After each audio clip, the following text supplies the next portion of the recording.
my vlog. Hello.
Ayan.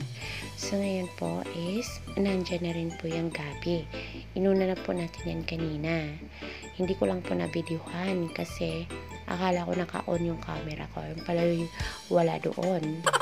So, ayan. Since na yan po yung gabi, malambot na rin po siya. At yung tinidor po, nandyan pa rin po yan. Hindi ko po yan tinatanggal hanggat hindi matatapos ang aking niluluto. So, mamaya na po tatanggalin yun. So, ayan. Magdurog lang po tayo ng ilan dyan para medyo lumapot po ang ating sabaw ng sinigang gawa ng gabi. So, idurog nyo lang po yung iilan dyan. So, ganyan lang po ang gagawin niyo po. Ganyan lang po ako magsinigang, kumbaga. So, masarap po yan, guys, promise. Masarap po yan. Masarap po yan. Masarap po yan, guys, promise. Okay, ayan. Ilunod nyo na po yung mga gulay-gulay niyo po. Kapag once na lumambot na po yung gabi nyo. Lahat po ng natitirang gulay, sabay-sabay nyo na pong ilunod dyan. Then, after nyo po malunod yan lahat, ng sabay-sabay, yan. After nyo po malunod lahat ng gulay, pwede nyo na pong isunod yung sinigang mix. Okay? Isusunod na po natin dyan si sinigang mix. Pag nailagay na po natin lahat ng gulay. Pag nalubog na po natin lahat yung gulay. So, since nandiyan na po lahat yan, isusunod na po natin si sinigang mix. Okay? Ayan. So, ayan. Isusunod lang po natin yan. Ihalo na po natin si sinigang mix para maglasa na po siyang sinigang. Maglasa na po siyang maasim. Okay? Ayan. Ganyan lang po. Haluin niyo lang po yan. Haluin niyo lang po yan ng haluin para po matunaw ang kanyang sinigang mix.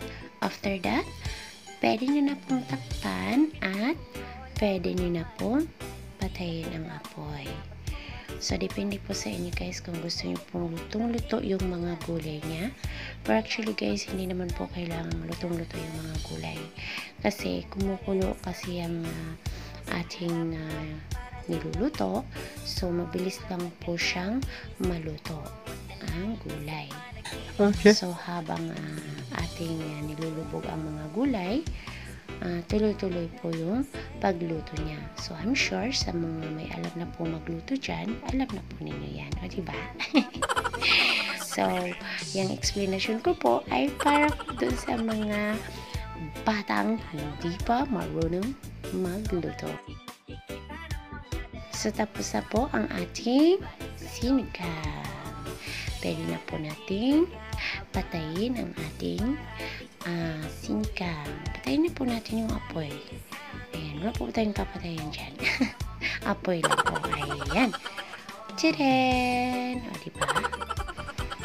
Ayan. O, diba?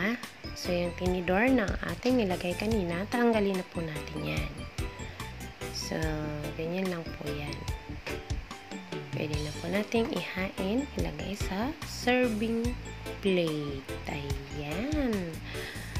So, diba? Ganyan lang po. Napaka-simple lang siya.